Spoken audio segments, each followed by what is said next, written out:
Você já parou para pensar que por onde quer que você viaje no mundo hoje, você só encontra uma única espécie de ser humano? Somos quase 8 bilhões de Homo sapiens. Mas, se voltássemos no tempo, há apenas 50 mil aninhos ali, um piscar de olhos na história da Terra, veríamos várias outras espécies do grupo Homo, bem semelhantes a nós, mas ao mesmo tempo totalmente diferentes. Hoje nós vamos explorar uma verdade que os livros de escola raramente aprofundam. Nós não éramos os únicos. Mas então, por que só sobrou a gente? O que aconteceu com os outros? É disso que vamos falar no vídeo de hoje. Mas antes, eu sou a Nath Dantas e você está assistindo a playlist Só Pra Curioso aqui no Universo Plural. Já vai deixando o seu like porque o vídeo de hoje vai explodir a sua mente. Antes de conhecermos nossos primos, precisamos derrubar um mito. Esqueça aquela imagem clássica do macaco virando homem ali em linha reta, sabe? A evolução não é uma escada, é uma árvore densa e caótica. Tudo começou na África. Há cerca de 2,8 milhões de anos surgiu o Homo habilis. Ele foi um dos primeiros a usar ferramentas de pedra para cortar carne. Mas ele não estava sozinho. Espécies como o Homo rudolfensis e o Homo galtengensis também estavam por lá, testando diferentes formas de sobreviver. Mas o verdadeiro andarilho da história foi o Homo erectus. Ele foi o primeiro humano expansionista. Saiu da África e conquistou a Ásia e a Europa. O erectus foi uma das espécies mais bem-sucedidas de todas, vivendo por quase 2 milhões de anos. Para você ter uma ideia, nós, os sapiens,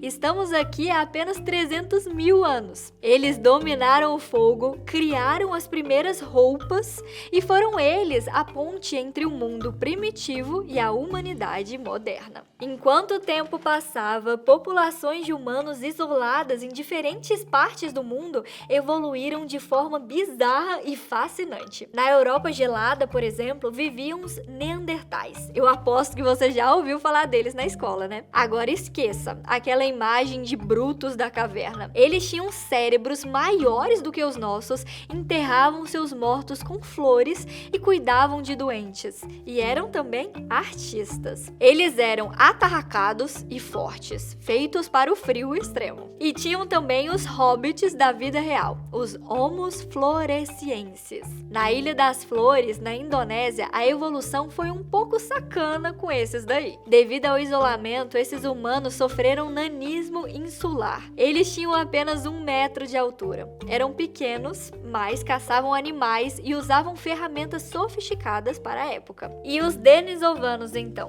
Descobertos recentemente através de um DNA em uma caverna na Sibéria. Eles são os primos misteriosos da Ásia. Sabemos pouco sobre a sua aparência, mas sabemos que eles cruzaram com os nossos ancestrais. Imagine o encontro dessas espécies.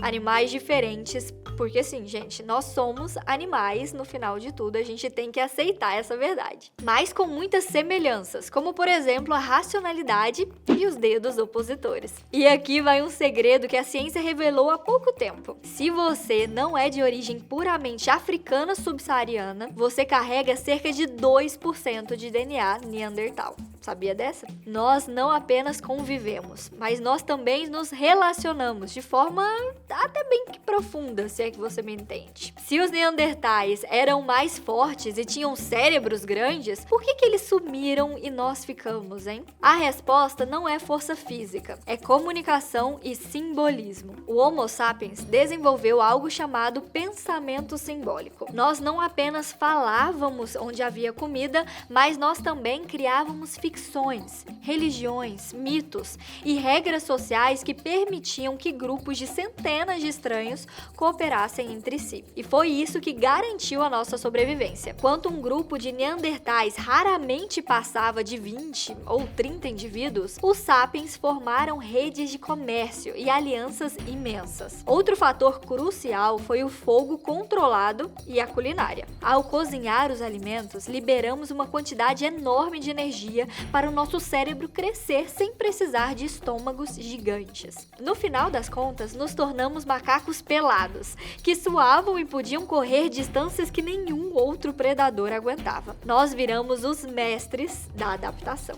E é por isso que só nós continuamos aqui hoje. O que aconteceu com os outros, então? Não foi necessariamente uma guerra de extermínio, mas uma competição silenciosa. Conforme o clima mudava e os sapiens se espalhavam com suas redes sociais e tecnologias superiores, as outras espécies foram sendo empurradas para cantos isolados. Suas populações diminuíram, a diversidade genética caiu e lentamente elas foram absorvidas ou extintas. Há 40 mil anos, os últimos neandertais desapareceram. Há 12 mil anos, talvez os últimos hobbits tenham partido. Pela primeira vez em milhões de anos, a Terra ficou com uma única espécie da humanidade. Ser a última espécie humana não é um sinal de que somos melhores em algum quesito, mas de que fomos extremamente resilientes e conectados. Carregamos o DNA dos que vieram antes de nós. Somos os guardiões de uma história que durou milhões de anos e dezenas de experimentos evolutivos. Só pelo conhecimento fascinante que eu te trouxe hoje, eu já mereço seu like, né? E comenta aqui embaixo, se você pudesse trazer uma dessas espécies de volta hoje, qual seria? Até a próxima jornada pelo tempo, continue curioso e tchau!